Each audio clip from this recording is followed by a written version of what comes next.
ईश्वी जब रेस्टरूम से बाहर की तरफ आई थी और जैसे ही वो बाहर की तरफ आकर दक्ष की तरफ देखती है, दक्ष की आंखें जो तुरंत ही उसे सोने का कमांड दे रही थी, और ईश्वी के अंदर अब इतनी भी हिम्मत नहीं थी कि वो दक्ष की बात को नकार सके, जिसकी वजह से वो अच्छी बच्ची बनकर चुपचाप जाकर बेड पर लेट जाती है और करवट करके दक्ष को ही देखने लगती है। दक्ष जो इस वक्त अपने हाथ में पेन लिए किसी गहरी सोच में डूबा हुआ था और वो लगातार एक कागज को घूरे जा रहा था। वो एक खाली कागज था, उस पर कुछ लिखा तो नहीं था। ईश्वी जो लगातार बस दक्ष को देखते हुए खुद से कहती है, अजीब इंसान है, बगल में इतनी सुंदर लड़की सोई हुई है, उसे नहीं देख सकते, खाली कागज देखने का मन कर रहा है। वहीं दक्ष जो अपने हाथ के पेन जिसका पॉइंट इस वक्त उनके फोरहेड की तरफ था, वो भी उसे ले जाकर जैसे ही फोरहेड पर टच करता ईश्वी जो जोर से चिल्लाते हुए कहती है, अरे अरे, ये क्या कर रहे हैं, लग जाएगी आपको। दक्ष अभी अपने प्रॉब्लम के सलूशन तक पहुंचने ही वाला था, लेकिन ईश्वी जो दोबारा से उसे खींच कर वापस उसकी सारी मेहनत को ज़मीन पर पटक दी थी, जिसकी वजह से वो काफ़ी गुस्से में ईश्वी की तरफ घूरते हुए कहता है, तुम्हारे पास और कोई काम नहीं है मुझे देखने के अलावा? हैंडसम लड़का देखा नहीं कि बस घूरना शुरू। ये सुनकर ईश्वी जो झटके से बैठते हुए कहती है, इतने भी सुंदर नहीं है आप। खुद को ऋतिक रोशन समझते हैं, मैं तो बस आपको बचा रही। लेकिन तभी दक्ष जो उसकी तरफ पेन को पॉइंट करते हुए कहता है, अगर तुमने दोबारा से मेरे साथ बकवास की या फिर मुझे डिस्टर्ब करने की गलती की ना तो जान लेना। मांगी है तुमसे हेल्प? नहीं ना? खामों का ज़्यादा देवी मत बना करो, चुपचाप से आंखें बंद करके लेट जाओ। ईश्वी जो दोबारा से लेट तो गई थी, लेकिन वो चुपचाप बस अभी भी दक्ष को घूरे जा रही थी, जिससे दक्ष फ्रस्ट्रेट होकर के अपने हाथों को अपने सिर पर रखते हुए कहता है, तुम ही से कह रहा हूँ, तुम्हारी नज़र डिस्ट्रैक्ट कर रही है मुझे, मैं काम नहीं कर पा रहा। प्लीज़ महारानी, आंखें बंद करेंगी आप? ईश्वी जो थोड़ी देर तो अपनी आंखें छोटी करके दक्ष को घूरती और फिर अपना करवट ही बदल लेती है। दक्ष जो एक बार ईश्वी की तरफ देखता है, फिर फ्रस्ट्रेशन में अपना सिर हिलाकर दोबारा से अपने हाथ को उसी कोरे कागज पर रख दिया था और एक एक पॉइंट्स लिखना शुरू करता है जो उसके कोर्ट के हियरिंग में उसकी मदद कर सकता था। ईश्वी भी शांत रहते रहते वीकनेस की वजह से गहरी नींद में पहुंच गई थी। लगभग सुबह के अभी 4 बज रहे थे कि तभी ईश्वी के कानों में ज़ोर ज़ोर से किसी के चीखने की आवाज़ सुनाई देने लगती है, जिसे पहले तो ईश्वी इग्नोर करते हुए अपने कानों पर हाथ रखती है, लेकिन ये आवाज़ जो बढ़ती ही जा रही थी और वह एकदम से अपने दोनों हाथों को कान पर ज़ोर से दबाते हुए कहती है, जब सोती नहीं हो तो कहते सो जाओ, और जब सो रही हो तो सोने नहीं दे रहे हैं। आखिर फिर चाहते क्या है ये इंसान मुझसे? और ये बोलकर वो झटके से उठकर बैठ गई थी, जिससे उसके सारे बाल उसके मुंह की तरफ आ गए थे।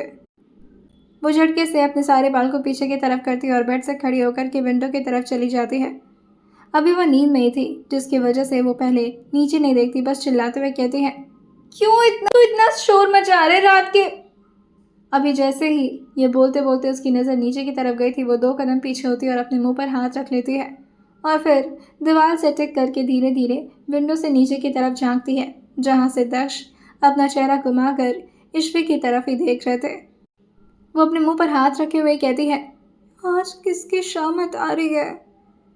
उसने जैसे ही नीचे देखा था तो दक्ष जो इस वक्त अपने एक पैर को किसी के सीने पर रखकर अपने हाथों में रिवॉल्वर और उसी की तरफ गन पॉइंट किए हुए उसे लगातार कुछ बोले जा रहे थे, और वहीं नीचे गिरा शख्स जो लगातार अपने हाथ को जोड़कर दक्ष के सामने अपनी जान की भीख मांग रहा था। ये देखकर धीरे धीरे ईश्वी जो दोबारा से अपने चेहरे को नीचे की तरफ करती है और ध्यान से कान लगाकर सुनने लगती है। नीचे पड़ा शख्स जो दक्ष की तरफ देखते हुए रोते हुए बोलता है, सब छोड़ दो, मैंने किसी का कुछ नहीं बिगाड़ा, मुझे क्यों उठा कर लेकर आए आप लोग? ये सुनकर दक्ष जिस आदमी के सीने से अपना पैर हटाता है और अपने पैरों तले झुक करके उस आदमी के सिर पर गन पॉइंट करते हुए कहता है, पता चल जाएगा तुझे कि तू यहाँ पर क्यों आया है। वकील है ना तू? वो आदमी अपना बड़ा सा सर हाँ में हिलाते हुए कहता है, जी वकील हूँ मैं, प्लीज़ मुझे माफ़ कर दो, आपको पैसे चाहिए मैं दे दूँगा।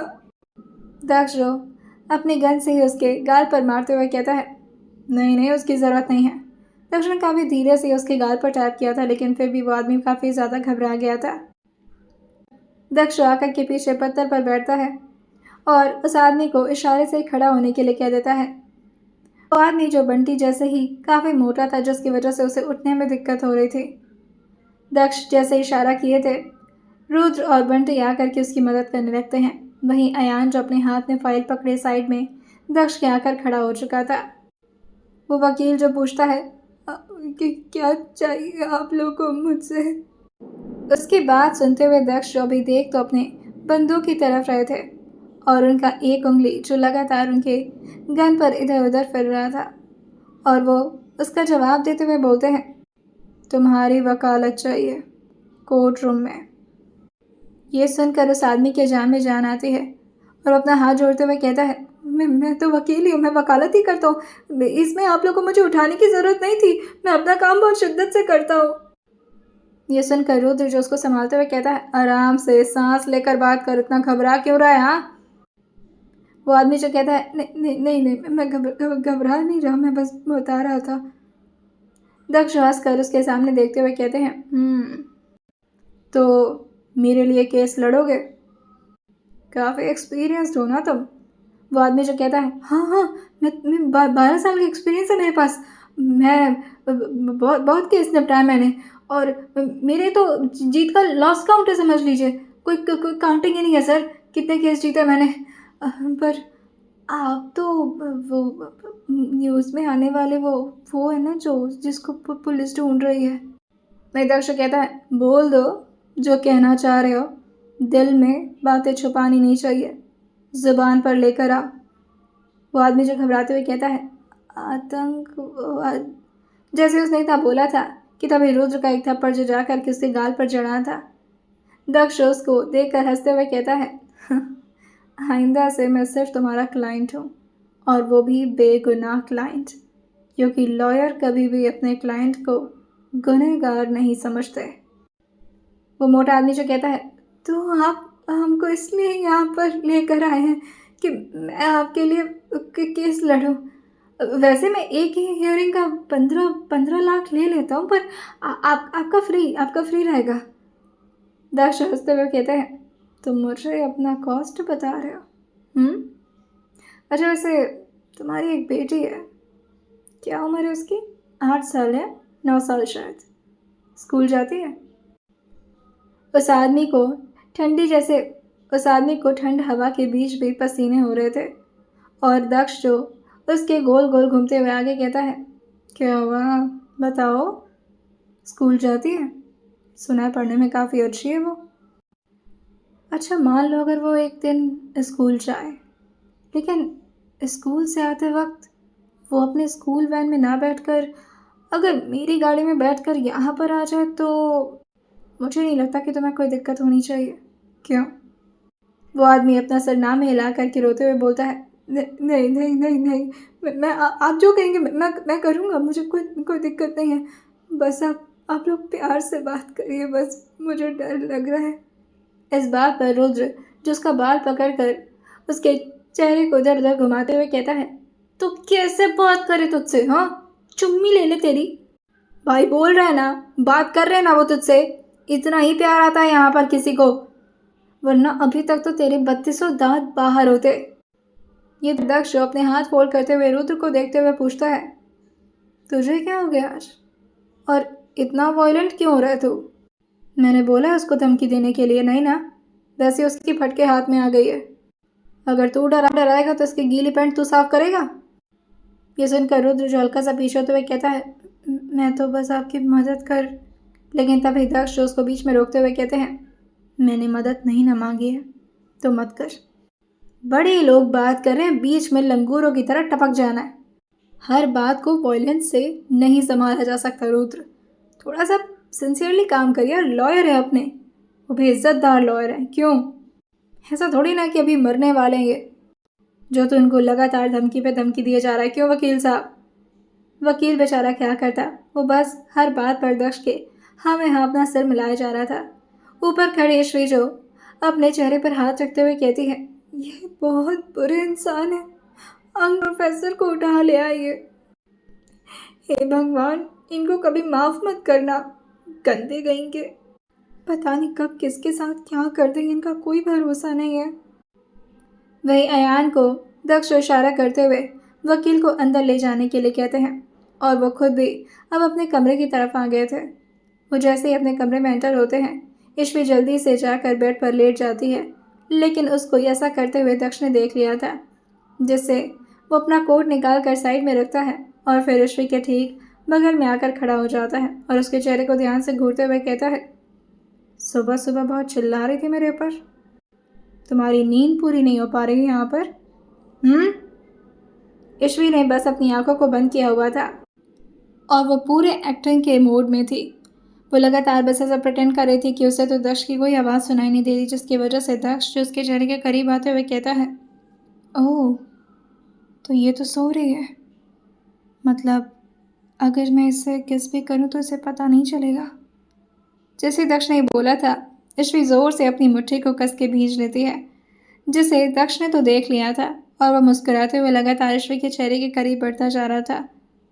जैसे ही उसके होंठ अभी ईश्वी के होंठ तक पहुंचते, ईश्वी जो जल्दी से अपना मुंह खोलते हुए कहती है, मैं तो थोड़ी सी जग रही हूँ।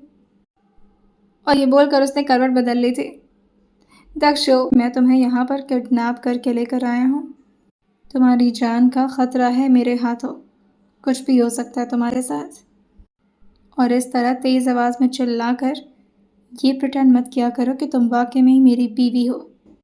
बात समझ आई तुम्हारे? ईश्वी जो अपनी आंखें खोल कर तुरंत ही अपनी करवट बदली थी, वहीं ईश्वी करवट बदलती है, दक्ष के हाथ पर ही वो आकर के लेट गई थी, जिससे दक्ष का बैलेंस बिगड़ता है और वो जाकर ईश्वी के ठीक ऊपर गिर चुका था। उसका चेहरा जो ईश्वी के चेहरे से जैसे ही मिलता है, थोड़ी देर तो वो जानबूझ करके अपनी जगह से हिलता भी नहीं।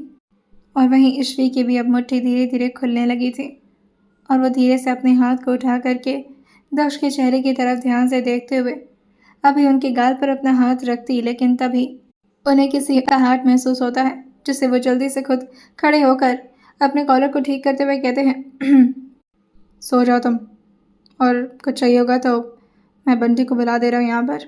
रूम के बाहर मत निकलना, रूम के अंदर से ही बस दरवाज़ा खोल करके बोल देना, मैं नहीं चाहता हूँ मैं नीचे हुए शख्स से मिलना पड़े। इस बात को सुनकर ईश्वी जो धीरे से अपनी पलक को झपकाते हुए कहती है, चाहती तो मैं भी नहीं उनके सामने आना, वो मेरे प्रोफाइल। लेकिन ये बोलते बोलते वो एकदम से रुक गई थी और झटके से अपने चेहरे को दक्ष की तरफ करती है और खुद से ही कहती है, ये क्या बोल दिया मैंने। दक्ष जो हल्का सा बैंड होकर ईश्वी से कहता है, मुझे पहले से पता है कि तुम एक वकील हो, बताने की ज़रूरत नहीं है। ये सुनकर ईश्वी जो अपना चेहरा पीछे करते हुए कहती है, तो आप चाहते तो फिर मुझे भी इस केस को हैंडल करने के लिए दे सकते थे ना, और मैं तो वैसे ही आपकी गुलाम हो रखी हूँ, आप जो कहते मैं वैसे भी कर लेती, खामखा आपको किसी और को तो पकड़ कर नहीं लाना पड़ता। यह सुनकर दक्ष अपने मन में कहता है, मैं तुम्हें कोई खतरा नहीं दे सकता, और अगर तुम मेरा केस लड़ोगी तो ये दुनिया तुम्हें कभी एक्सेप्ट नहीं कर पाएगी।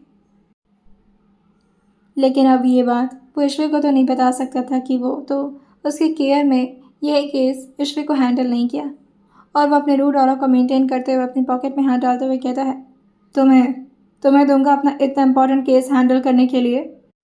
देखो, इस बार या तो फिर मैं मरूंगा या तो फिर मैं जीतूंगा, क्योंकि केस की हियरिंग मेरे बिना तो वहाँ पर हो ही नहीं सकती, और वैसे भी मुझे शूट एंड साइड का ऑर्डर ऑलरेडी मिल चुका है। तो अगर आखिरी ऑप्शन है खुद को बचाने का, और इसमें मैं ऑब्वियसली तुम्हें तो इन्वॉल्व नहीं करना चाहता, तुम्हारी जैसी गैर जिम्मेदार और बेवकूफ़ लड़की को। ये सुनकर ईश्वी जो अपना मुंह फुलाते हुए कहती है, हाँ माना कि मैंने most of the classes bunk की हैं, मगर फिर भी मैं इतनी बेवकूफ़ नहीं हूँ। मुझे नहीं इंटरेस्ट था लॉ वगैरह पढ़ने में, पता नहीं कि पापा ने ज़बरदस्ती एडमिशन करवा दिया था। ये सुनकर दक्ष अपने हाथ में कुछ इम्पॉर्टेंट चीज़ें लेता है और फिर ईश्वी से कहता है, तुम्हारा किसी चीज़ में मन लगता है सिवाय मुझे देखने में। और ये बोलकर वो रूम के बाहर निकल गया था। उसके जाते ही न जाने क्यों ईश्वी के चेहरे पर एक हल्की सी मुस्कान आ गई थी, और वो शर्माते हुए अपने चेहरे को दूसरी तरफ करके अपने हाथ को ले जाकर अपने गाल पर रखते हुए कहती है, कुछ भी मत सोच, ये अच्छी बात है, कैसे कर लेते हैं ये। लेकिन तभी उसका दिमाग काम करता है और वो अपने ही गाल पर धीरे से अपना हाथ मारते हुए कहती है, हट पागल, तुझे बेवकूफ़ बोल कर गए, अच्छी बात है ये। और फिर से वो अपना करवट बदलते हुए कहती है, वैसे कुछ खास गलत भी तो नहीं बोले, अकल से दुश्मन तो हुई मैं, वरना अब तक तो निकल ही चुकी होती इस जंगल से। दूसरी तरफ तान्या, जो इस वक्त एक आदमी को लगातार घूरे जा रही थी, जो कि एक दक्ष का ही आदमी था। इस वक्त जिस चैम्बर में वो लोग थे, वहाँ पर पूरा टीम मौजूद था, जो ईश्वी को यहाँ पर बचाने के लिए आया था। शिवाय और विजय भी इसी जगह पर थे। उसके साथ राहुल, संजू, उदित, प्रभाकर और तान्या। सब के सब इस वक्त तान्या को घूरे जा रहे थे और तान्या, जो एक लड़की को इशारे से अपने पास बुलाती है। पीछे से संजू जो कहता है, मेरी तान्या पर तो सब फिदा हो जाते हैं, नहीं? राहुल जो उसके कान पकड़ते हुए कहता है, मेरी तान्या करना बंद कर, जिंदा बचेगा उसके बाद तू मना पाएगा उसके साथ हनीमून, और ना तू हम लोग के बीच में नहीं आएगा। वैसे तो बहुत बड़ा पोपट इंसान है, पता नहीं क्यों मैं तुझे यहाँ पर लेकर आ गया। इस बात पर संजू जो अपनी एक पाँव में चढ़ाकर कहता है, ओ हेलो एक्सक्यूज़ मी, मैं बहुत ही टैलेंटेड हूँ, ठीक है, मेरे बिना तुम लोग यहाँ पर पहुँच नहीं पाते। तान्या जो पीछे मुड़ते हुए कहती है, एक मिनट यार, मैं उसको सेड्यूस करने की कोशिश कर रही हूँ और तुम लोगों की लड़े जा रहे हो आपस में। अगर ऐसे किया तो फिर काम नहीं बन पाएगा। देखो, मैं उसे अपने पास बुलाऊंगी और किसी भी हालत में उससे थोड़ी देर बात करूंगी। I am so sorry sir, ये थोड़ा अजीब है, पर प्लीज़ आप मुझे गलत मत समझिएगा। शिवाय और विजय जो अपने चेहरे को ना मिलाते हुए कहते हैं, नहीं, हर किसी को अपनी ताकत का इस्तेमाल करना चाहिए, तुम भी कर सकती हो। जीतने के लिए थोड़ा बहुत षड्यंत्र तो करना ही पड़ता है। ये सुनकर तान्या जो आगे बढ़ती है और फिर सामने आ रहे शख्स को देखने लगती है। वो एक छोटी सी खिड़की से उस आदमी को देख रही थी और फिर धीरे धीरे उसे अपनी आंखों में अपने वश में करने लगी थी। वो धीरे से अपनी मोहक आवाज़ निकालते हुए कहती है, अगर आपको कोई प्रॉब्लम ना हो तो प्लीज़ आप ये गेट खोल सकते हैं क्या? मुझे अंदर बहुत सफोकेशन महसूस हो रही है। Please try to understand now. वही वो आदमी जो कहता है, हाँ, मैं नहीं खोल सकता, वरना हमारे बॉस हमें मार डालेंगे। दक्ष सर को अगर पता चला ना तो वो पता नहीं हमारा क्या करेंगे, प्लीज़। वही तान्या जो कहती है, अच्छा ठीक है, तुम्हारी मर्जी। वही वो आदमी जो जाता है, लेकिन फिर वो तान्या की तरफ मुड़ते हुए कहता है, पर मैं शाम को आता हूँ, हाँ, शाम को तुमसे बात करने का मौका मिल जाएगा। वो आज उन्हें कहीं जाना है, इस वजह से मैं आऊँगा शाम को, हाँ। और ये बोलकर वो वहाँ से भाग जाता है। वही तान्या पीछे मुड़ते हुए कहती है, चला दिया मैंने अपना जादू। राहुल जो उसको देखकर कहता है, कोई बेवकूफ़ ही होगा जो तुम्हारी जैसे पागल लड़की को पसंद कर रहा है। तान्या जो उसका जवाब देते हुए कहती है, बेटा तो एक बार बस बाहर निकल और हम लोग यहाँ से घर पहुँचे, उसके बाद जो मैं तेरी कुटाई करने वाली हूँ ना। वहीं दूसरी तरफ इस वक्त दक्ष, लॉयर और अयान जो एक कमरे में थे, और बंटी जो इस वक्त ईश्वी के कमरे के बाहर पहरेदारी दे रहा था। रुद्र जो उसके पास आकर पूछता है, यार तुझे क्यूरियोसिटी नहीं होती क्या? आखिर हम दोनों को रूम से बाहर क्यों कर दिया? हर चीज़ तो हमसे पूछ कर ही शेयर करता है, आखिर ये वकील वाली बात वो हमें पूरी तरह से क्यों नहीं बता रहा? इस बात पर बंटी जो कहता है, सो व्हाट यार, तुम्हें उससे क्या लेना देना है? और ठीक है ना, देखो मुझे सुबह सुबह उठा करके यहाँ पर मैं वॉकिंग कर रहा हूँ सुबह सुबह। और फिर वो अपने पेट पर हाथ रखते हुए कहता है, इतना वॉकिंग करने के बाद भी आखिर मैं गोलगप्पा क्यों हूँ? तो मेरा दर्द नहीं समझ सकते। यह सुनकर रुद्र जो रेलिंग से टिकते हुए कहता है, एक बात बता, तो दक्ष के ग्रुप में ज्वाइन कैसे हो गया? तेरे जैसे बोधो इंसान को दक्ष अपने टीम में लिया तो लिया कैसे? वही वो आदमी जो कहता है, वही बंटी जो कहता है, मैं एक साइबर क्राइम कर दिया था एक बार। मैंने एक वो वेबसाइट हैक कर दिया था। That was a government website. पर मुझे पुलिस पकड़ कर ले जा रही थी, लेकिन मैं भागते भागते इसी तरफ आ गया और दक्ष मुझे बचा लिया। वो सुल्तान के ऊपर बिठा कर मुझे लेकर आया था। बेचारा सुल्तान तो एक्स्ट्रा थक गया था उस दिन। इस बात पर रुद्र जो कहता है, मतलब तो उसे शुरू से नहीं जानता? वैसे सच कहूँ तो मैं भी ऐसे ही भागा था। मुझे झूठे केस में फंसाने की धमकी दी जा रही थी, इस वजह से मुझे भागना पड़ा और मैं भी भागते भागते यहीं पर पहुंचा था। हाँ, डायरेक्टली इस अड्डे पर तो नहीं पहुंचा था, मगर जंगल के एक दूर किसी कोने में। वहीं पर अपने कुछ दिन गुजारे और फिर अचानक से कोई एक उम्मीद आकर मेरे सामने खड़ी हो गई। वो दक्ष का ही कोई आदमी था जो मुझे अपने साथ दक्ष के टीम में लेकर आया था। वही बंटी जो रुद्र से बोलता है, वैसे मुझे एक कंफ्यूजन है, अब can you please clear it? ये सुनकर रुद्र जो अपने सर को हाँ मिलाते हुए बोलता है, भोको। बट पूछता है, ये जो इतने सोने हमने चुराए हैं, इसका कभी कोई यूज़ करेंगे या नहीं हम लोग? लाइक हम जब अब उन सोनों का हम करेंगे क्या? Like what we will do for that? हमारे तो कोई आगे की जनरेशन भी नहीं है ना, हमारे बच्चे पैदा हो रहे हैं कि वो इस खजाने को यूज़ कर पाएंगे। फिर क्या करेंगे हम लोग उसका? और क्यों चुराते हम लोग इतना धन? इस बात पर रुद्र जो कहता है, हमारा बच्चा नहीं होगा तो क्या हो गया, दक्ष का तो होगा ना। और फिर रुद्र जो कुछ सोचते हुए उसे कॉटेज की तरफ देखते हुए कहता है, और हो सकता हो मेरी भी किस्मत चमक जाए, कोई हो जो शहर के दूर इलाके से इस जंगल के बीच मेरे पास अपनी ज़िंदगी बसाने आया हो। बस वो समझ ना पा रही हो कि वो सिर्फ और सिर्फ मेरी है। वक्त सब कुछ समझा देगा। वही अंदर बैठा लॉयर जो कहता है, this is so much critical, आप ऐसा नहीं कर सकते। और पहली बात तो ये कि जब मैं फर्स्ट टाइम जाऊंगा कोर्ट के सामने तो मैं किसके लिए केस लड़ूंगा, क्योंकि आपके ऊपर शूट एंड साइड का ऑर्डर है, ये सब कोई जानता है। और अगर आपको पुलिस देखेगी तो आपको बिना कुछ सुने बिना कुछ समझे आपको मार देगी। और पुलिस तो चाहती है ये कि जल्दी से जल्दी सारी केसेस बंद हो जाएं। इसमें मैं आपकी क्या मदद कर सकता हूँ? मुझे चीज़ें समझ नहीं आ रही। वही दक्ष कहता है, तो समझिए, किसी भी तरह से आपको अपील लेनी होगी कि मुझे एक और मौका मिलना चाहिए, क्योंकि इन्वेस्टिगेशन हुई ही नहीं है इस केस पर, सब मनगढ़ंत कहानी बता रहे हैं। Try to understand mister lawyer, अगर ये पॉसिबल नहीं हो पाया तो फिर एक नहीं बल्कि कई बेगुनाहों की ज़िंदगी बर्बाद हो जाएगी। Please just do something. वही आया जो कहता है, अगर केस मेरी तरफ से लड़ा जाए तो मैं तो जा सकता हूँ ना, मेरे ऊपर तो कोई शूट एंड साइड का ऑर्डर भी नहीं है। ये बात सुनकर के लॉयर से कहता है, गुड आइडिया। वही तो मैं समझाने की कोशिश कर रहा हूँ मिस्टर दक्ष को, पर ये तो है कि समझने को तैयार ही नहीं है। इस बात पर दक्ष जो खड़े होते हुए काफ़ी गुस्से में अयान से कहता है, अयान तुम बाहर जाओ। लेकिन अयान अपने चेहरे को ना मिलाते हुए कहता है, भाई आप हमेशा मुझे अपने केसेस से बाहर ही रखते हैं, और जहाँ चीज़ें थोड़ी जटिल हो जाती है ना, पता नहीं क्यों आप मुझे वहाँ से दूर भेज देते हैं। मगर इस बार नहीं, इस बार मैं आपकी बात नहीं मानूंगा। मुझे आपके साथ रहना है। हम जिएंगे तो साथ में और मरेंगे तो भी साथ में।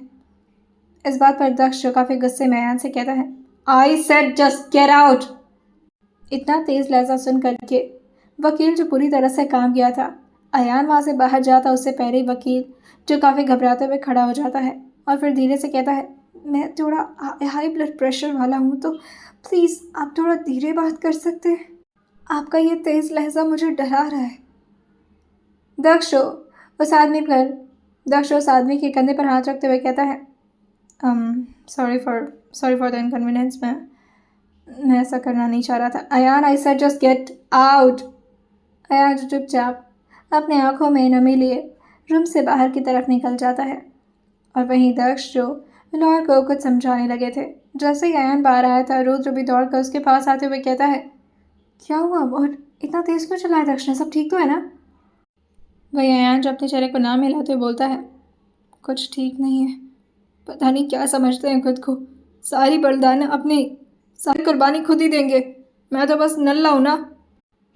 बंटी जो कहता है, ये भारी भारी शब्द क्यों बोल रहा है, बलिदान कुर्बान, कौन कुर्बान हो रहा है? अयान जो गुस्से में रुद्र से कहता है, इसका भोपा बंद कर यार, पगलाता रहता हमेशा। और ये बोलकर वो दूसरे कमरे की तरफ निकल गया था। वहीं अब धीरे धीरे सूरज की धूप जो कड़क होती जा रही थी। ईश्वी को तो वैसे ही नींद नहीं आ रही थी, क्योंकि एक बार उसकी नींद टूट जाती तो उसको नींद आने में थोड़ी दिक्कत महसूस होती थी। वो उठकर फ्रेश होती है और कपड़े वगैरह चेंज करके जैसे ही रूम में दोबारा से आई थी, वो देखती है कि दक्ष अभी इस वक्त रूम में ही है। ईश्वी जो पीछे से दक्ष के पास आते हुए पूछती है, क्या हुआ, आप सुबह से रूम में नहीं आए, सब ठीक है ना? दक्ष जो अपने हाथ पेपर्स को ध्यान से टटोलते हुए कहता है, सब ठीक है। और फिर उसे वो पेपर मिल जाता है। कुछ पेपर्स लेते हुए ईश्वी की तरफ मुड़ते हुए कहता है, मुझे तुमसे थोड़ी कॉपरेट। ये सुनकर ईश्वी जो अपना चेहरा ना मिला करके हल्का सा पीछे होते हुए कहती है, नहीं, मैं ये सब नहीं कर सकती, और मेरे पीरियड्स भी चल रहे हैं। ये सुनकर दक्ष मुस्कुराते हुए कहता है, तुम्हारे दिमाग में रोमांस के अलावा कुछ और नहीं चल सकता क्या? ये सुनकर ईश्वी जो अपना चेहरा चुपचाप नीचे की तरफ झुका रही थी, वहीं दक्ष कहता है, कोऑपरेट करने का मतलब कि शांति से चुपचाप बैठे रहना। मैं कुछ इंपॉर्टेंट चीज़ें लिखने जा रहा हूँ और मुझे डिस्टर्बेंस बिल्कुल नहीं चाहिए। ये सुनकर ईश्वी बस अपने चेहरे को हिला देती और चुपचाप आकर के बेड पर बैठ जाती है और अपने पैर को खिड़की से बाहर की तरफ देख रही होती है। पहले तो दक्ष की नज़र ईश्वी के पैरों पर पड़ती है और वो आराम से चेयर पर आकर बैठते हुए कहता है, पैर नहीं हिलाते। कहते हैं पैर हिलाने से बाप का बुरा वक्त शुरू हो जाता है। ईश्वी तुरंत ही अपने पैर को रोकते हुए कहती है, ओह नो, मुझे नहीं पता था, थैंक यू बताने के लिए। मेरे पापा का बुरा वक्त कभी नहीं शुरू होना चाहिए। मेरे पापा हमेशा खुश रहें। वो बहुत अच्छे इंसान हैं और मुझसे बहुत बहुत बहुत ज़्यादा प्यार करते हैं। पता नहीं वो इस वक्त कितना परेशान होंगे मेरे लिए। ये सुनकर दक्ष की मुट्ठी जो काफ़ी कड़क हो गई थी और वो अचानक से ही ईश्वी पर चिल्लाते हुए कहता है, मैंने कहा ना शांत रहो। मैंने क्या कहा था तुमसे? अगर तुमने अपना मुंह बंद नहीं किया ना तो मैं ये स्टेपलर तुम्हारे मुंह पर मार दूंगा। वैश्वी जो डरते हुए कहती है, पर वो तो सेफ्टी पिन है। दक्ष काफ़ी गुस्से में ये बोल रहा था, जिसकी वजह से उसे खुद ही होश नहीं था कि वो इस वक्त क्या बोले जा रहा है। और वो अपने हाथ में सेफ्टी पिन देकर कहता है, हाँ तो यही लगा दूंगा तुम्हारे दोनों होठों पर। अब एकदम शांत रहना। और ये बोलकर वो अपने काम में लग जाता है और धीरे से कहता है, बहुत अच्छा बाप है तुम्हारा। वैश्वी जो शांत किसी स्टैचू की तरह पड़ी हुई थी और लगातार वो रह करके बाहर खिड़की की तरफ देखे जा रही थी। दक्ष उठ करके रूम से थोड़ी देर के लिए बाहर निकल गया था और वहीं ईश्वी जो कहती है, पापा पता नहीं कहाँ हैं आप, मुझे इस आदमी के साथ नहीं रहना, बहुत डांटता है ये। वहीं ब्रिजेश जी भी खाली के अपनी बेटे को ढूंढवाने में लगे हुए थे। वो इस वक्त उसी रोड के किनारे पर खड़े थे जहाँ पर वो गाड़ी ईश्वी के साथ यहाँ पर आई थी। और वो ऑफिसर से बताते हैं, यहीं पर देखा था मैंने उसे कमिश्नर। मैंने उस आदमी की शक्ल तो नहीं देखी, लेकिन मुझे अच्छे से याद है कि उसने अपनी गाड़ी को घुमाकर सीधा रोड जा कर के वो जो हाईवे पर मिलता है ना, उस रोड पर पहुंचा था वो आदमी। मुझे नहीं पता उसके बाद वो कहाँ गया। पता नहीं मेरी बेटी सही सलामत होगी या नहीं। आप लोगों को कोई सुराग क्यों नहीं मिल रहा है? हर बार मुझसे सिर्फ एक ही सवाल किए जा रहे हैं। ये सवाल का जवाब मैं कब का दे चुका हूँ। क्या आप लोग मेरी बेटी को ढूंढ पाएंगे या नहीं? वो कमिश्नर आकर ब्रिजेश जी के सामने अपना हाथ फोल्ड करते हुए कहते हैं, ब्रिजेश माथुर, अगर आप लोग को वाकई में पुलिस पर ट्रस्ट होता तो आप अपने 2 होनहार ऑफिसर उस आदमी के पीछे नहीं छोड़ते। और अगर आपको लगता है कि पुलिस ये काम नहीं कर पाएगी तो फिर आप हमारा टाइम वेस्ट क्यों कर रहे हैं? क्योंकि हमारे पास कोई सुराग नहीं है और ना ही कोई सबूत है, ना ही हमारे पास कोई ऐसा कड़ी हाथ में लग रहा है जिससे हमें यह समझ में आ सके कि आपकी बेटी इस वक्त कहाँ और किस हालत में है, कौन उसे किडनैप करके ले गया और कौन एक एक करके लोगों को अपने चंगुल में फंसाता जा रहा है। अभी आज सुबह की रिपोर्ट है, आई थी वकील की औरत हमारे पास। आज तो हद ही हो गई, वकील ही चोरी हो गया। ये सुनकर ब्रजेश जी जो कहते हैं, क्या? तो वो आदमी बच्चों को नहीं सिर्फ मर्दों को भी उठा रहा है? ये कैसी फैंटेसी है उसकी? वही कमिश्नर जो कहता है, नहीं, मुझे कुछ गड़बड़ लग रहा है। ब्रिजेश माथुर, ये शख्स ये शख्स सिर्फ लोगों को किडनैप नहीं कर रहा, इसके पीछे उसका बहुत बड़ा मोटो है जो बहुत जल्द सामने आएगा। पर मैं इतना ज़रूर कह सकता हूँ कि आपकी बेटी बिल्कुल सही सलामत होगी। ब्रिजेश जी जो कहते हैं, दिलासा मत दीजिए मुझे ऑफिसर, अच्छे से मालूम है मुझे मेरी बेटी इस वक्त सही सलामत नहीं होगी। दूसरी तरफ ईश्वरी जो अभी चुपचाप दोबारा से आकर बेड पर पालथी मारकर बैठ गई थी और वो बहुत ही बोर हो रही थी, जिसकी वजह से वो जब भी बोर होती वो कुछ ना कुछ अपने हाथ पैर को डुलाते रहती। और इस वक्त वो अपने पालथी मार करके अपने पैरों को हिलाए जा रही थी। तभी अचानक से दरवाज़ा खुलता है और बंटी रुद्र जो उसके सामने आ करके एक प्लेट थमाते हुए कहता है, ये आपके लिए फ्रूट्स हैं। वही बंटी जो कहता है, फ्रूट्स खाने चाहिए, मैं तो खाने की कोशिश कर रहा हूँ पर तुम्हारा जो आदमी है ना वो मुझे खाने नहीं दे रहा, वो कह रहा है कि मेरी बीवी के लिए है। रुद्र जो हंसते हुए कहता है, हाँ तो अब भाभी के लिए तो ऑब्वियसली भाभी को ही खाना होगा ना, और वैसे भी उनकी तबीयत ठीक नहीं है। अभी ठीक हो ना आप? ये सुनकर ईश्वरी जो अपना चेहरा हाँ मिलाते हुए कहती है, आप दोनों के पास कोई काम नहीं है क्या? ये सुनकर रुद्र जो ठीक से खड़े होते हुए कहता है, एक्सक्यूज़ मी, आप मुझे विल्ला कह रही हैं? वही बंटी जो कहता है, नो, वो हम दोनों को विल्ला कह रही है। वैसे कोई प्रॉब्लम है तुम्हें? ईश्वरी जो स्टूल की तरफ इशारा करते हुए कहती है, आप दोनों यहीं पर बैठ जाओगे क्या प्लीज़? मेरे पास कोई काम ही नहीं और मैं खाली दिमाग के साथ नहीं बैठ सकती, मुझे कुछ ना कुछ करना होता है हमेशा। या तो मैं अपना फ़ोन चलाती रहती हूँ या फिर मैं अपने लैपटॉप में कुछ देखती रहती हूँ या फिर मैं बुक्स पढ़ती रहती हूँ। ऐसे में बहुत ही ज़्यादा बोर हो रही हूँ। ये सुनकर रुद्र जो कहता है, ओह अच्छा, अच्छा ये मतलब था आपका ये पूछने का कि हम दोनों फ्री हैं? हाँ, हम दोनों के पास कोई ख़ास काम नहीं है।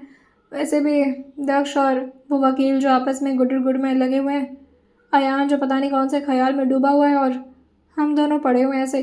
कोई बात नहीं, हम करते हैं बात। और ये बोलकर वो दोनों स्टूल लेकर ईश्वरी के सामने बैठ गए थे। ईश्वरी का बेड हल्का सा ऊंचा था, जिसकी वजह से बंटी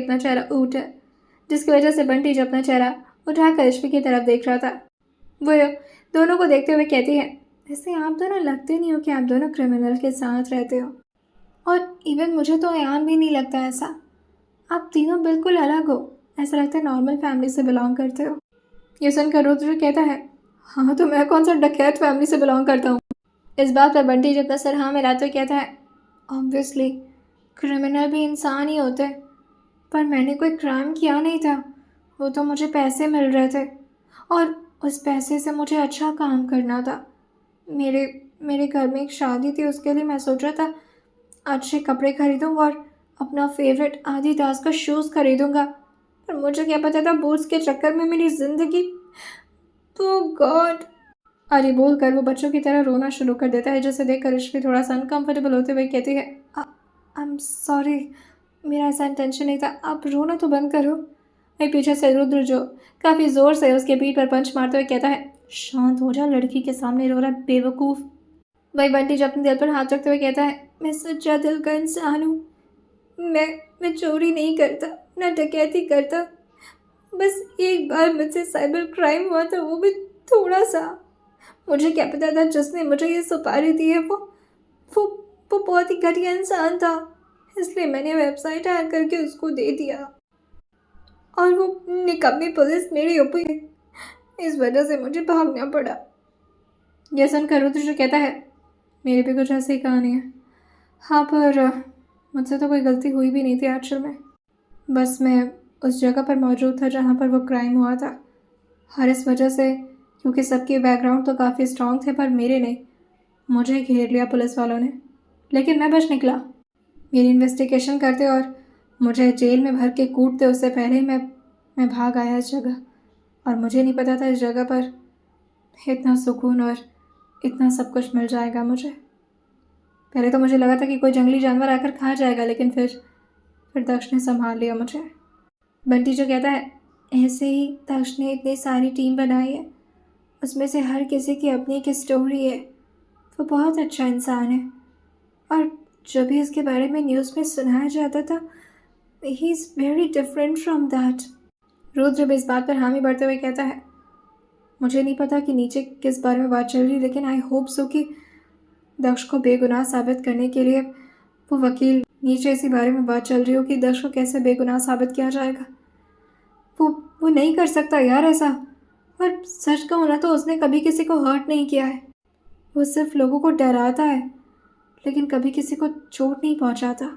वही बंटी भी इस बात पर अपना सर हाँ मिलाते हुए कहता है, क्या उसने बस मुझे 12 से 13 बार ही थप्पड़ मारे होंगे, उससे ज़्यादा कुछ नहीं किया मेरे साथ। ये सुन करके रुद्र और ईश्वी दोनों के दोनों अपनी आंखें बड़ी करके बंटी को घूरने लगे थे। बंटी जो अपना कंधा उचकाते हुए कहता है, वो और सच्ची में बस 12-13 ही थप्पड़ मारे थे, जहाँ तक मुझे याद है। ईश्वी जो बंटी की बात को इग्नोर करते हुए धीरे से कहती है, हर्ट तो मुझे भी नहीं किया उन्होंने, कभी ऐसी तकलीफ नहीं दी, हमेशा ख्याल ही रखा है मेरा। और मेरे चक्कर में 60-70 किलोमीटर दूर जाना और मेरी छोटी से छोटी बात का ख्याल रखना, ऐसा इंसान गुनाह तो नहीं कर सकता। और न्यूज़ चैनल वाले तो कुछ भी दिखाते हैं ना। रुद्र जो कहता है, गलतियाँ बड़े घर के लोग करते हैं और सज़ा हम जैसे मिडिल क्लास लोग भुगतते हैं, क्योंकि हमारे पास इतना एक्स्ट्रा पैसा नहीं होता ना कि हम पूरे सिस्टम का मुंह बंद कर सकें। अब पब्लिक को तो चाहिए होता है कि कोई होता है, लेकिन उन्हें थोड़ी ना पता है कि गलती किसने की है। तो बस जो पुलिस वाले कहते हैं बेचारी मासूम पब्लिक वही मान लेती है, और जनता उन लोग के झांसे में फंसकर हम जैसे लोगों को गुनहगार साबित करवा देती है। और न्यूज़ चैनल का तो काम ही है यही सब छाप करके यही सब छाप करके तो टीआरपी बढ़ाना होता है उन लोगों को। उन लोगों की कॉन्वर्सेशन अभी चल रही थी कि पीछे से दरवाज़ा खुलता है और कोई अंदर की तरफ काफ़ी जल्दी में आ रहा था, लेकिन तभी अचानक से उस आदमी के कदम रुक गए थे और वह काफ़ी गुस्से में बंटी और रुद्र की तरफ घूरते हुए पीछे से ही कहता है, तुम दोनों यहाँ क्या कर रहे हो? बंटी जो एकदम से लड़खड़ा कर खड़े होते हुए कहता है, मैं तो यहाँ पर चेक करने आया था, फ्रूट्स चेक करने आया था। ये सुनकर दक्ष पूछता है, क्या चेक करने आया था तुम यहाँ पर? जैसे जैसे दक्ष बंटी की तरफ बढ़ रहा था वो पीछे होते हुए कहता है, चेक करने आया था कि और वो जैसे ही प्लेट की तरफ देखा था वो उससे याद आता है और वो कहता है, फ्रूट्स देने आया था मैं। इस बात पर दक्ष उसके गर्दन पर धीरे से अपना हाथ रखते हुए बंटी के चेहरे पर लाते हुए कहते हैं, एक तो तेरी गर्दन ही नहीं कि मैं उसे दबा सकूं। क्यों चेक करने आया था और क्या देने आया था, सच सच बता। बंटी जो कहता है, मैं वो रुद्र बताओ ना। मैं रुद्र जो कहता है, मैं वो मुझे ईश्वी जो उन दोनों को इस तरह बोलता हुआ सुनकर कहती है, अरे क्या मैं वो कर रहे हैं, मैंने तो बुलाया था इन दोनों को, मैं बोर हो रही थी, अब आप तो है नहीं मेरे पास जो मुझसे बात करेंगे, इसलिए मैं इन लोगों से बात कर रही थी। और बहुत स्वीट लोग हैं ये, बहुत अच्छे से बात करते हैं। और ये बोलकर वह जैसे ही मुस्कुराए थे दक्ष बंटी और रुद्र को एक बार घूरता और उसे बाहर जाने का इशारा कर देता है।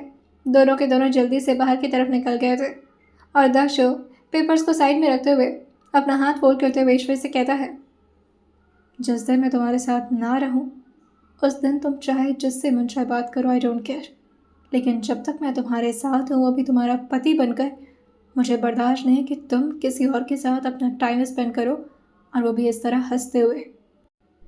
ये सुनकर ईश्वरी भी अपने पोजीशन को उसी तरह बनाकर अपने हाथ को फोल्ड करते हुए कहती है, हाँ तो जब पति पत्नी को टाइम ना दे सके ना तो पत्नी को एंजॉय करने के लिए इधर उधर लोगों को ढूंढना ही पड़ता है। आपको कोई आइडिया भी है, मैं सुबह से बस इसी तरह से बेड पर बैठी हुई हूँ, मैं रूम से बाहर भी नहीं निकल सकती और बाहर की वादियाँ भी नहीं देख सकती, बस इसी खिड़की और इसी कमरे में मेरी ज़िंदगी कैद हो गई है। आपको पता है मैं क्लासरूम में भी 1 घंटे नहीं बैठ पाती थी, आधे घंटे से ज़्यादा मैं टिकती नहीं थी, भाग जाती थी क्लास से और कई बार तो स्कूल ही बंक कर दिया मैंने। मुझे एडवेंचर करना पसंद है, घूमना पसंद है, ऐसे कैद होकर एक जगह रहना बिल्कुल अच्छा नहीं लगता मुझे। मेरे आसपास इतनी अच्छी जगह है लेकिन मैं कुछ भी नहीं देख सकती। ये सुनकर दक्ष जो धीरे से अपने हाथ को उठाकर अब ईश्वर के गाल पर रखता, लेकिन फिर वो अपने हाथों की मुट्ठी बनाकर अपने आप को कंट्रोल करते हुए कहता है, तो तुम्हें मेरे साथ घूमना है? ईश्वर जो कहती है, हाँ घूमना तो है पर पहले मुझे भूख लगी है। वही दक्ष कहता है, मुझे भी एक काम है, उसके बाद से घुमाता हूँ तुम्हें वादियों, रुको तुम आज।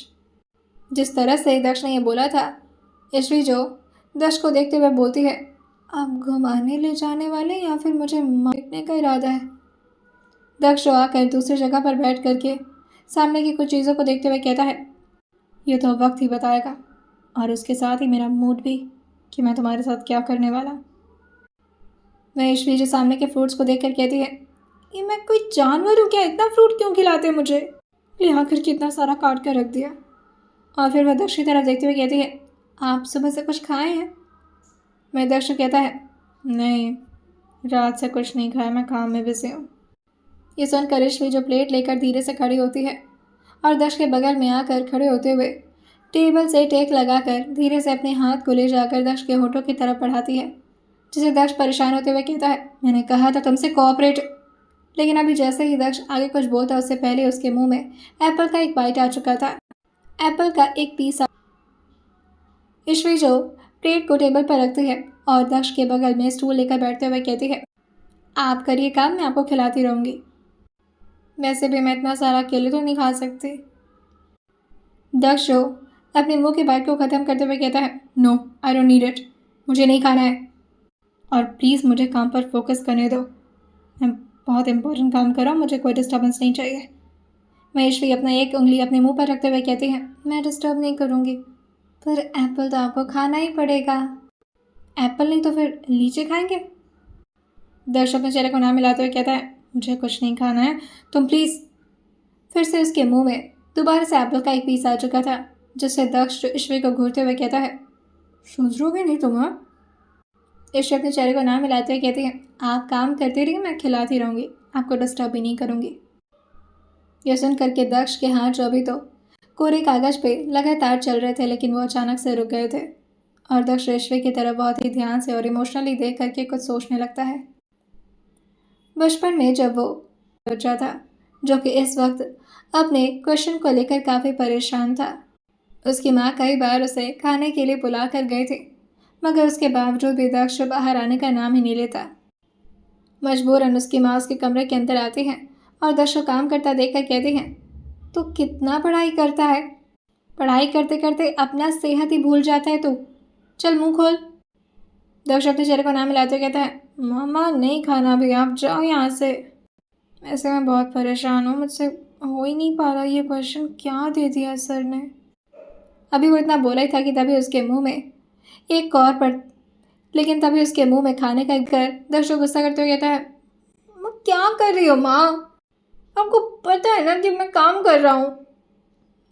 वही उसकी माँ जो कहती है, हाँ तो तू कर ना काम, काम तुम करो, खिलाती मैं रहूँगी।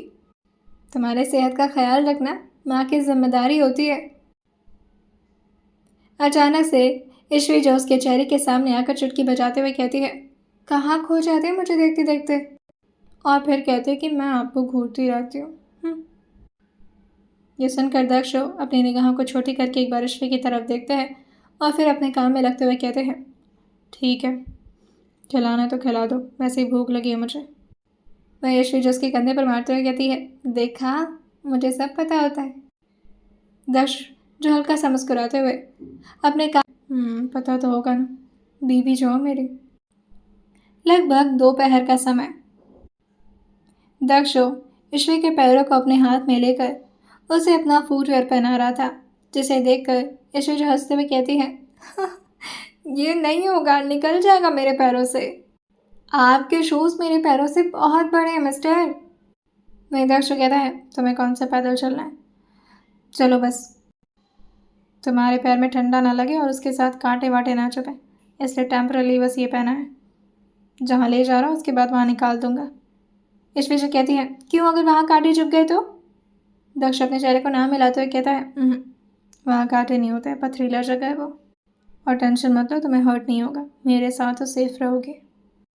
ये बोलते हुए दोबारा से वो अपने चेहरे को झुकाकर ईश्वरी के फुटवेयर के लेस बांध रहा था। वह ईश्वरी धीरे से अपने हाथ को ले जाकर के दक्ष के बालों पर रखती है और बस उनके बाल का डिज़ाइन खराब करने और बस जिसे देख कर दक्ष ईश्वरी को घूरते हुए कहता है, क्या कर रही हो?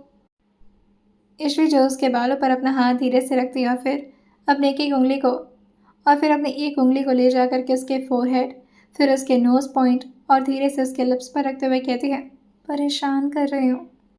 अच्छा लगता है जब आप मेरी वजह से परेशान होते हैं और मुझे डांटा करते हैं तो। भैया वहीं दक्ष खड़ा होता है, अर्शवी की गाल खींचते हुए कहता है, तुम्हारे प्रोफेसर के सामने ले चलो तुम्हें। बताओ उनसे कि कितनी बदमाश स्टूडेंट है आपकी। हाँ, ऐश्वर्या हंसते हुए कहती है, अरे नहीं नहीं, वो पक्का मुझे मुर्गा बना देंगे यहाँ पर। अच्छा वैसे मुझे उनके सामने से नहीं जाना, वो नीचे ही है ना। ये सुनकर दर्श कहता है, हम पीछे के रास्ते से जाएंगे। ऐश्वर्या कहती है, पर वहाँ नहीं जाऊँगी मैं। मुझे याद है आपने बताया था शुरुआत में कि वहाँ बहुत सांप होते हैं, उधर से जाएंगे तो खतरा होगा। दक्ष उसे अपने गोद में उठाते हुए कहता है, जब मैं हूँ तो तुम्हें खतरे से नहीं मुझसे डरने की ज़रूरत है। अब मेरा दिमाग मत खराब करो, चलो बस अपना मुंह बंद रखना क्योंकि प्रोफेसर नीचा ही अयान के साथ बिजी हैं। बोले तो अपने लॉयर। ईश्वरी अपने दोनों हाथ को दक्ष के गर्दन के पास रखते हुए कहती है, वैसे ये लॉयर किस केस को संभालने के लिए आए हैं, और जो केस फाइल आपने मुझे करने के लिए दी थी वो एक्चुअल में क्या है, किस लिए लड़ना चाहते हैं आप और किसके खिलाफ? क्या वाकई में ये गवर्नमेंट के खिलाफ है? और गवर्नमेंट के खिलाफ आप केस क्यों लड़ना चाहते हैं? दक्ष उसके इतने सारे सवाल को सुनते हुए उसके होठों को घूरते हुए कहता है, यह होठ अगर शांत रहें तो मुझे लगता है कि मुझे इन्हें काटने का मन नहीं करेगा। ये सुनकर यशवी अपना एक हाथ दक्ष की गर्दन से हटा करके अपने होठ पर रख लेती है और वो दोनों अब बाहर पीछे के रास्ते से निकल चुके थे। वहीं दक्ष काफ़ी तेज सीटें बजाता है जिससे सुल्तान, जो भागते हुए दक्ष के सामने आकर खड़ा हो गया था और अपने दोनों पैर उठा करके आवाज़ निकालता है जैसे कि वो दक्ष को घुमाने के लिए तैयार हो। दक्ष यशवी से कहता है, मैं यशवी जो दक्ष को देखकर बोल नहीं बैठूंगी, मुझे डर लगता घोड़े से। वहीं दक्ष अपने गोद में ही बैठाए उसको के सुल्तान के ऊपर बैठ जाता है और धीरे से यशवी को भी सुल्तान के ऊपर बिठाते हुए कहता है, रिलैक्स, कुछ नहीं होगा। सुल्तान ज़्यादा स्पीड मत पकड़ना वरना कोई बेवकूफ़ लड़के भी चिल्लाना शुरू कर देगी। सुल्तान भी दक्ष की बात मानते हुए काफ़ी कम स्पीड में चल रहा था, मगर उसकी कम स्पीड भी यशवी के लिए काफ़ी तेज़ थी और वो लगातार बस दक्ष के हाथों को पकड़े हुए अपने आप में लगातार मंत्र पढ़ी जा रही थी। ओम भूर्भुवस्सुः तत्सवितुर्वरेण्यं भर्गो देवस्य धीमहि धियो यो नः प्रचोदयात् ओम भूर्भुवस्सुः तत्सवितुर्वरेण्यं। वहीं दक्ष उसकी गाल पर धीरे से अपने होंठ रखते हुए कहता है, इस वक्त शिव शंकर तुम्हें बचाने के लिए नहीं आएंगे। यहाँ अगर तुम्हें कोई बचा सकता है तो वो दक्ष है, तो अगर मंत्र पढ़ना है तो मेरे पढ़ो। ये सुनकर केशवी अपना चेहरा मोड़ करके पीछे की तरफ देखते हुए कहती है, क्या? और आपका कौन सा मंत्र है?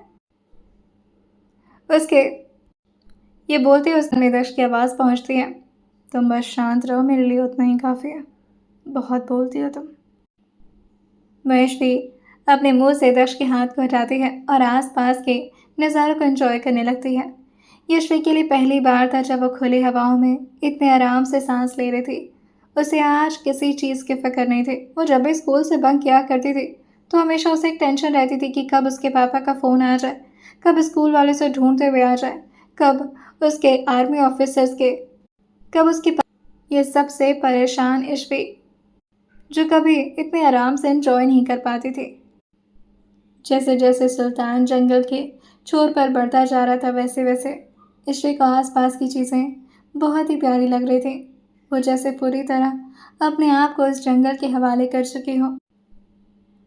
वो आसपास के छोटे मोटे फ्लावर्स को देखते हुए कहती है, ये सारे फूल कितने प्यारे और कितने खूबसूरत हैं। तभी दर्शु कहता है, खूबसूरत भी हैं और ख़तरनाक भी। ये जहरीले पंखुड़ी थी तो तुम्हारा हाथ कट जाएगा और पॉइजन तुम्हारे शरीर में अंदर हो जाएगा और पॉइजन तुम्हारे ये सुनकर ऋषि जो घबराते हुए कहती है, क्या ऐसा भी होता है? थैंक गॉड आपने बता दिया, वरना पता चले अगर मैं तो किसी दिन आकर ये सब छू देती। दक्षो उसको पीछे से जोर से हक करते हुए कहता है, मैं तुम्हें अकेले कभी आने ही नहीं दूंगा। ये सुनकर ऋषि जो थोड़ा इमोशनल होते हुए पूछती है, तो क्या आप मुझे हमेशा इसी तरह अपने पास रखेंगे? मुझे हमेशा अपनी बाहों में इसी तरह से जकड़े रहेंगे? क्या मुझे कभी आज़ाद नहीं करेंगे आप? और धीरे से वो अपना चेहरा हल्का सा टिल्ट और धीरे से वो अपना चेहरा पीछे की तरफ मोड़ते हुए दक्ष को ध्यान से देखते हुए कहती है, कोई जवाब है इसका आपके पास? दक्ष अपने हाथ को ईश्वी के कमर से हटाते हुए कहता है, आगे वो जगह चलो। ईश्वी जो आसपास देखते हुए कहती है, यहाँ तो सिर्फ आवाज़ें आ रही किसी चीज़ की, कैसी आवाज़ है ये? दक्ष जैसे दक्ष सुल्तान के ऊपर से खड़ा करता है और फिर सुल्तान के सर पर अपना हाथ फेरते हुए कहता है, तुम यहीं पर वेट करना, हम आते हैं। सुल्तान दोबारा से अपने दोनों पैर को उठा लिया था, जिससे ईश्वी घबरा करके दक्ष के बाजू पर अपना हाथ फेर ईश्वी जो दक्ष के चेहरे की तरफ देखते हुए कहती है, मैंने कुछ सवाल किया था, जवाब नहीं मिला मुझे अभी तक। क्या मुझे जाने देंगे आप? दक्ष ईश्वी से कहता है और उसकी कड़क आवाज़ जो आसपास की जगह को चीरते हुए ईश्वी के कानों में पड़ती है, बहुत शौक है तुम्हें अपने बाप के पास जाने का। ठीक है, चली जाना, मैं मना नहीं करूँगा। उसकी आवाज़ में गुस्सा साफ झलक रहा था, जैसे ये बोलते हुए उसे खुशी तो बिल्कुल ना हो रही हो, और इस बात से ईश्वी बहुत खुश थी, पर शायद ही बड़ी खुश थी, क्योंकि उसे अच्छा लगता था दक्ष को इस तरह परेशान करता देखकर, और ऊपर से दक्ष को ईश्वी के जाने से गुस्सा आ रहा था। ये सुनकर तो उसे और मज़ा आ रहा था। उसकी नज़र जो अभी दक्ष पर ही थी, वही दक्ष जो अपने हाथ को सामने की तरफ कर खूबसूरत, माना कि मेरी नज़र ईश्वी की आंखों में ध्यान से देखते हुए आगे कहता है, मगर सामने इससे भी खूबसूरत नज़ारा तुम्हारा इंतज़ार कर रहा है। ये सुनकर जैसे ईश्वी सामने की तरफ देखती है, वो जोर से दक्ष के हाथ को पकड़कर उसके पास चिपक जाती है। ऐसा क्या था सामने, और कहाँ लेकर आया था दक्ष? ऐसा क्या देख लिया था ईश्वी ने जो वो जा करके दक्ष के पास चिपक गई थी? और क्या दक्ष अपनी बात पर अमल रख पाएगा? क्या छोड़ पाएगा ईश्वी को उसके पापा के पास जाने के लिए? आइए जानते हैं आने वाले एपिसोड में क्या होने वाला है, और सुनते रहिए क्रिमिनल्स फोर्स्ड वाइफ सिर्फ और सिर्फ स्टोरी विद सौम्या के साथ।